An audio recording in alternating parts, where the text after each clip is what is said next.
Hey there, welcome back to the Mad Professor with Dr. John from my luxurious penthouse suite in Iraq. Uh, well, by the way, I've been living for the last 15 or 16 years or so. Don't ask me why. Don't ask me why. It certainly hasn't been, well, let's say, don't ask me why.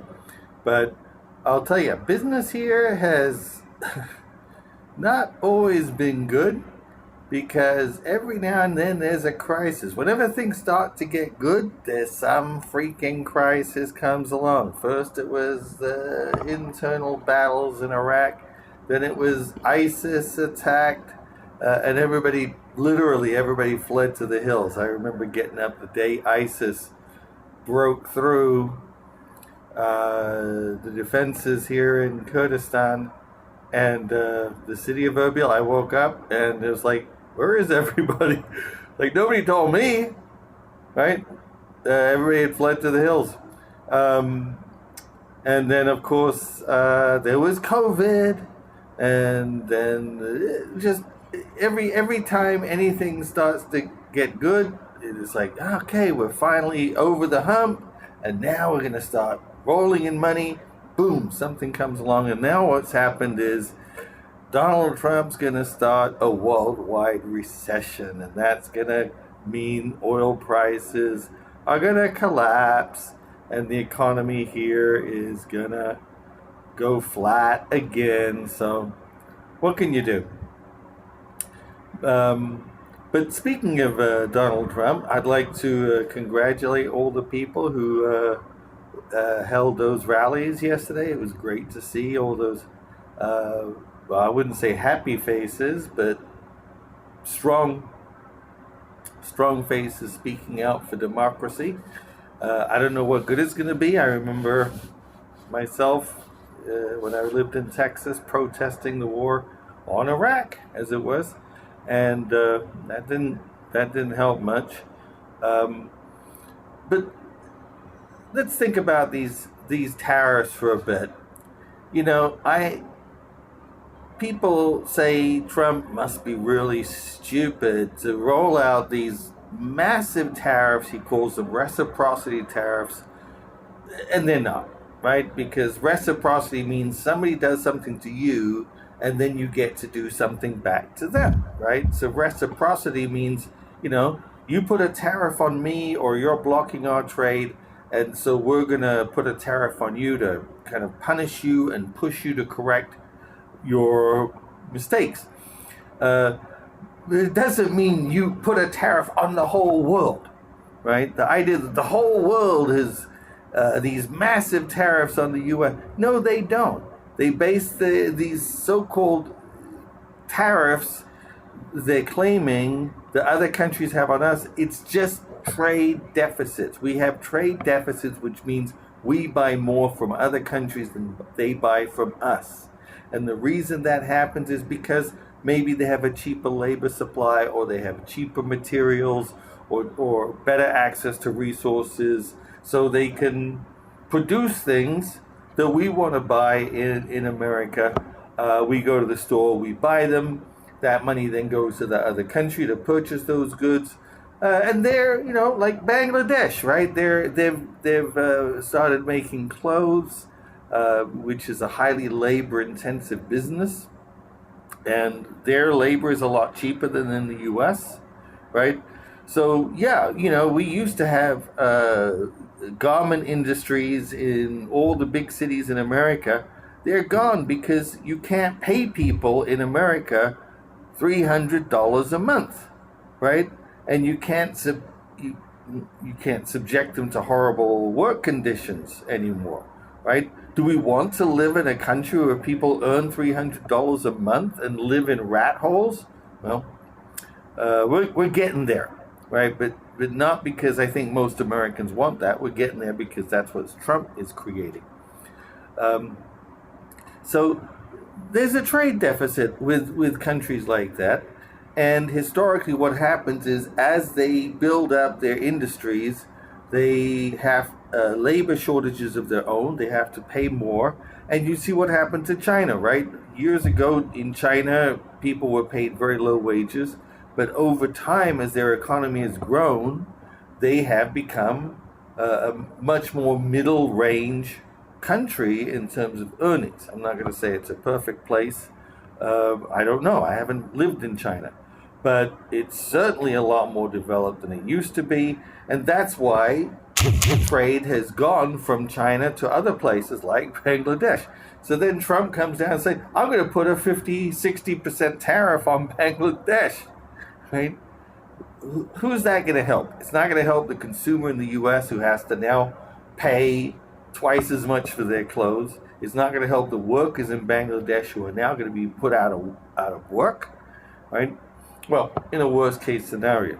In reality, I don't think it will. I mean, first of all, people in the U.S. will, for a while, stop buying stuff if these tariffs actually go into effect in their full potential. People are not going to, when you see a price go up 50%, 60%, your first thought is not be, let me buy that. No, your first thought is, let me wait until the price comes back down again, right? And since we know that Trump changes his mind every 5 minutes, most people are going to be like, well, these tariffs probably won't last long, right? So they're just going to put off buying. In the meantime, what's going to happen? Well, the economy is going to stagnate. Nobody's going to be buying anything, or they're going to be buying the minimal amount they need, right, at this moment, right? People are going to put off car purchases, right?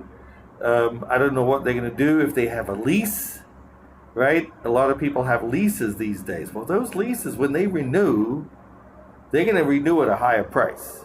And these people are not going to have any other option, because in the U.S., you need a car, right? It's not an option. It's not a luxury. It's a necessity, right? So that's going to be a drag on people's pockets. Clothes, people can put off buying clothes perhaps for a while. They can put off buying furniture. They can put off buying a lot of things of that nature.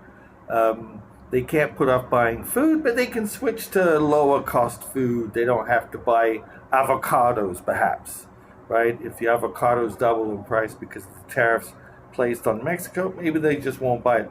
Anyway, you're going to see a huge contraction. This is what we call a recession. Right? A recession is when people stop buying stuff, right?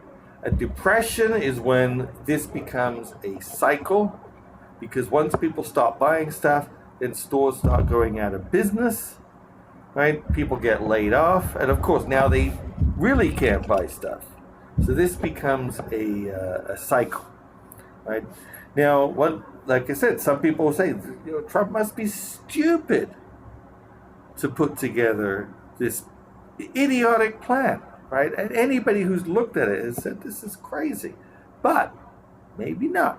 Maybe he's crazy like a fox, right? So there are two arguments here. One is, I strongly believe Trump simply hates America, right? He is. I think this hatred is deep rooted. He's a antisocial narcissist. He does not like other people, right? Now, he's good at covering this up. He can act very charming when he needs to, and he's certainly got a lot of people in the U.S. fooled, right? I had a friend call me who is a Muslim immigrant, says, but Trump loves America. It's like, what? Where do you get this from? Well, he hugs the flag, and he always says he loves America, so it must be true.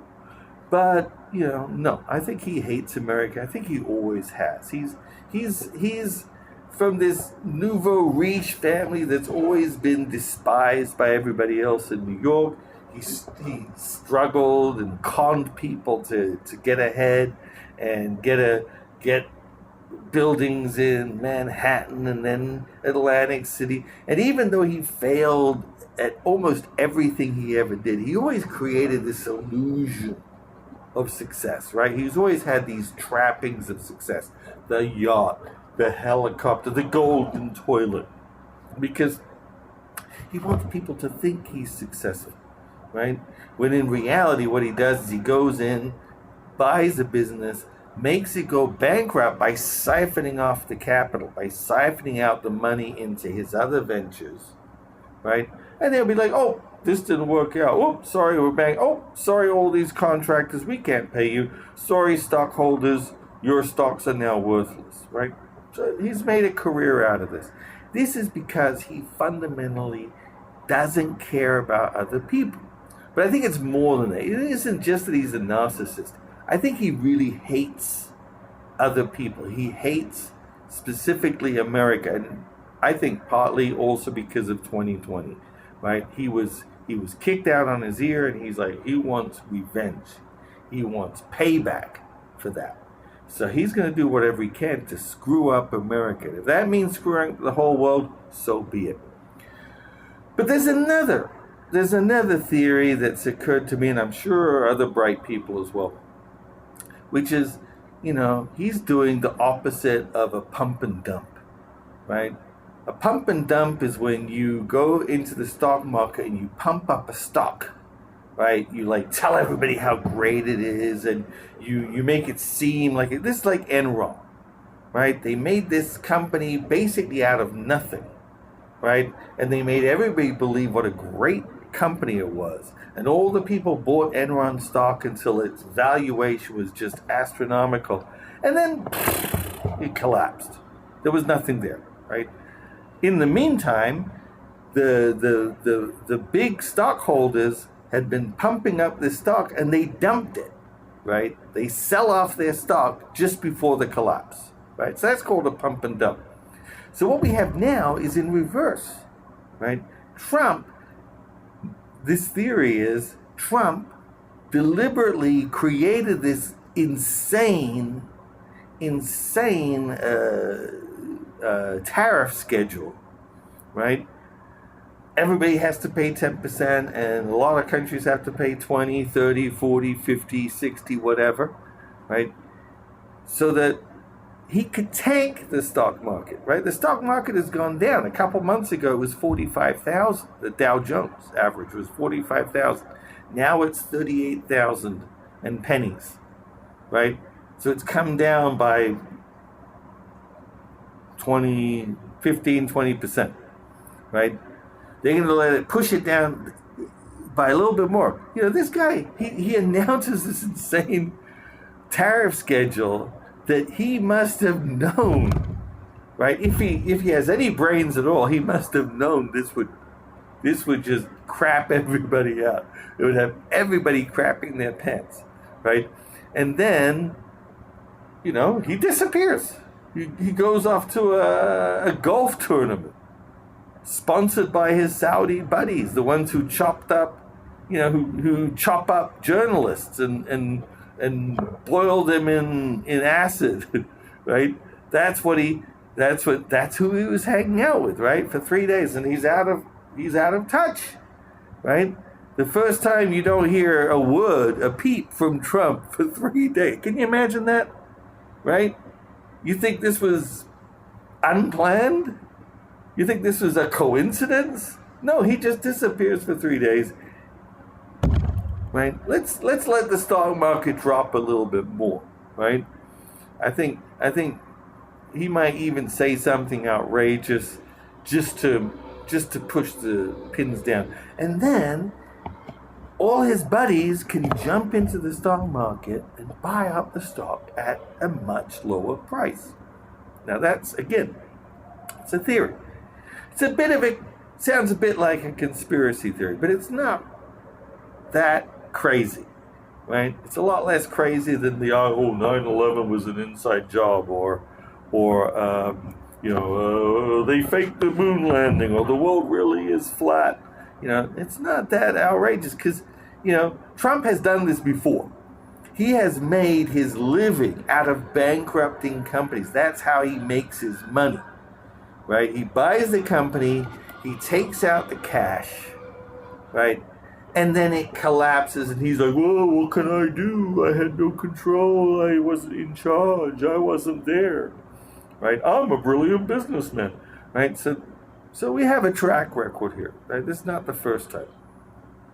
Now, there is another argument out there that he's made all these tariffs, the businesses will come and offer him whatever, right? Maybe they'll buy up stock, or they'll do this, or they'll do something corrupt, which again is a plausible theory, but a little hard to hide, right? I don't know.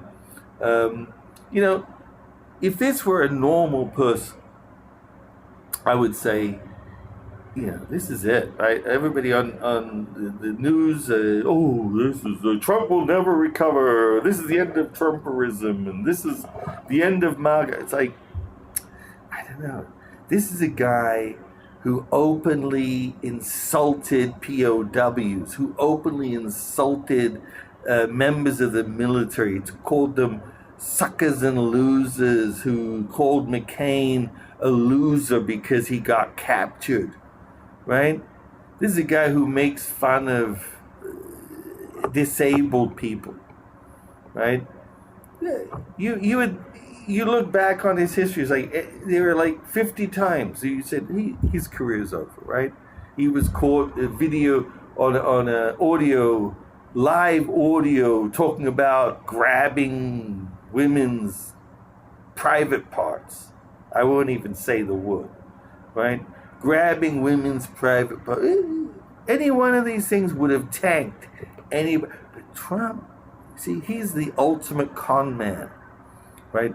A con man has the gift of gab. That's what Trump has. All he has to do is just keep talking, create a diversion, right?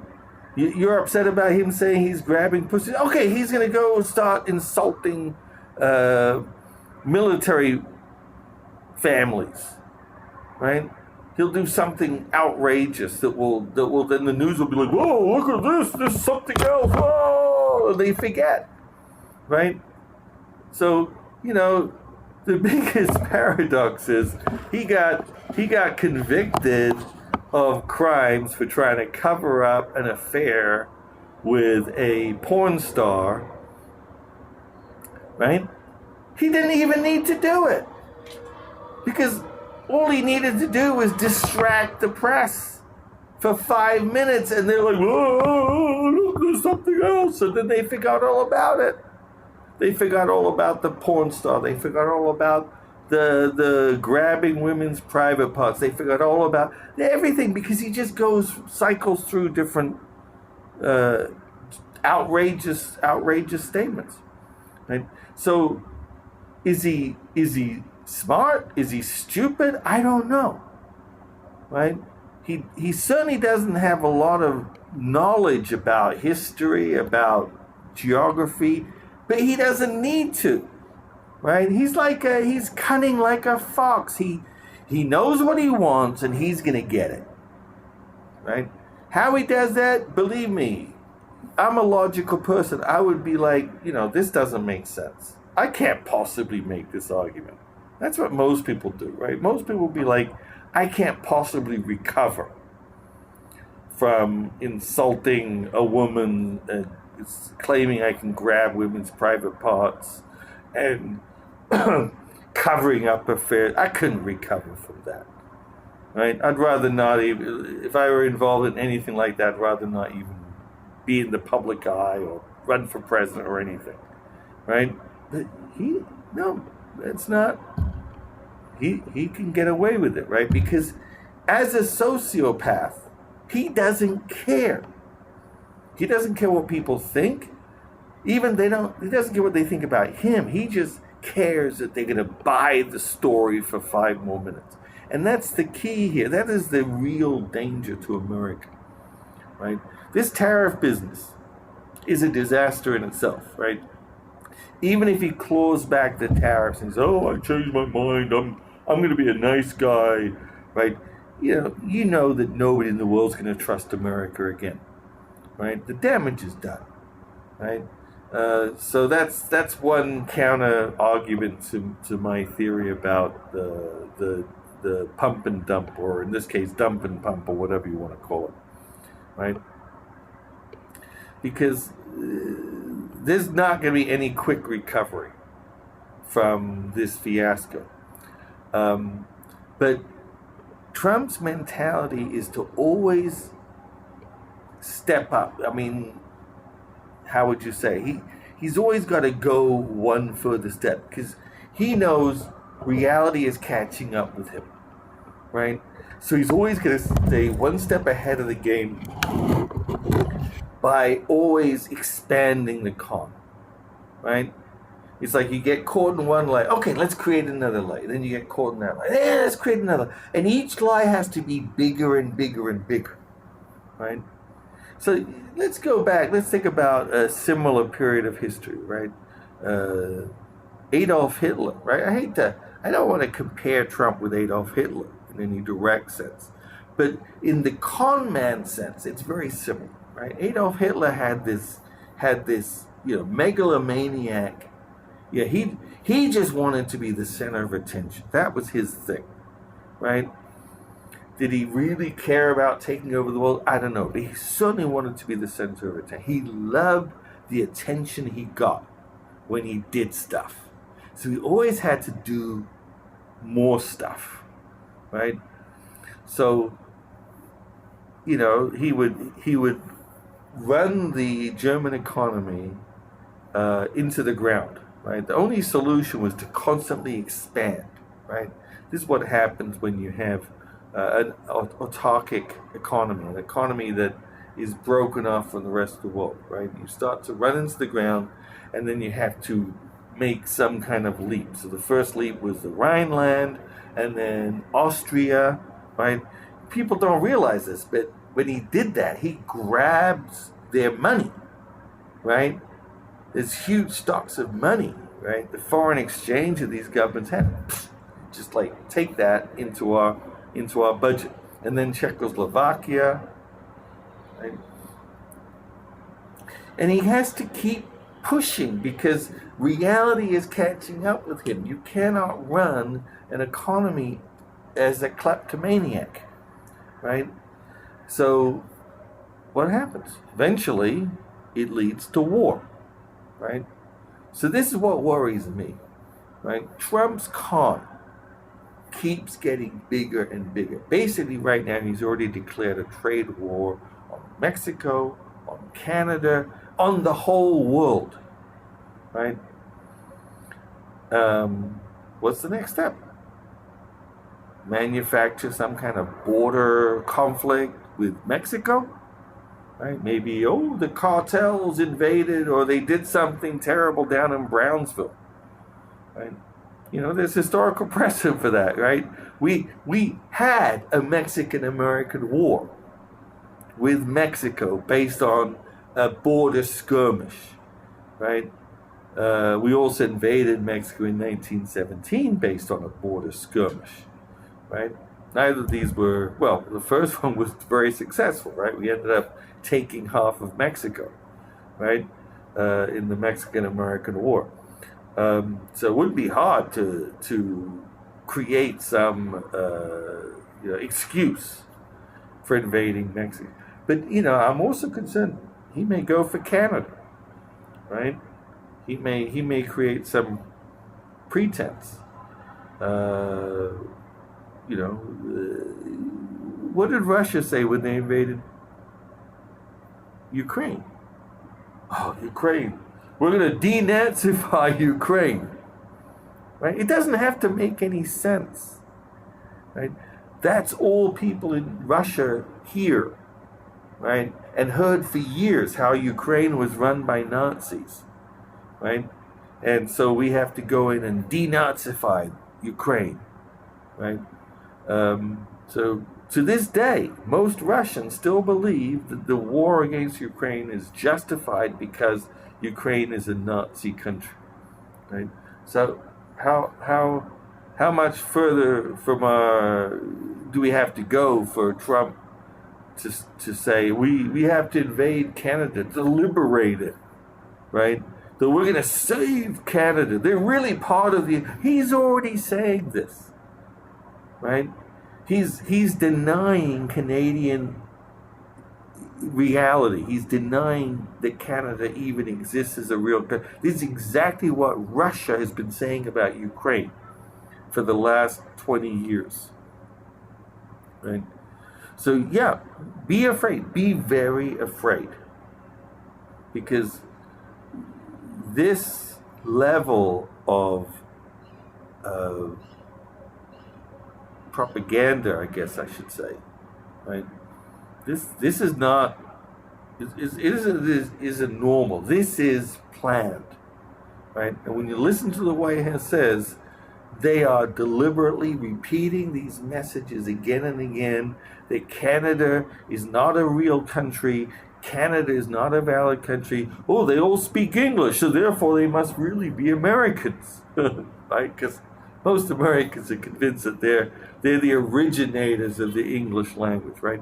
All of these are the same exact pretenses that Russia has used, excuses that Russia has used to invade Ukraine. So, yeah, be afraid, be very afraid. And with that said, look, let's grow this. Subscribe if you want to hear this message again or similar messages, and press like, share with your friends, and as much as you can, have a great day. Bye.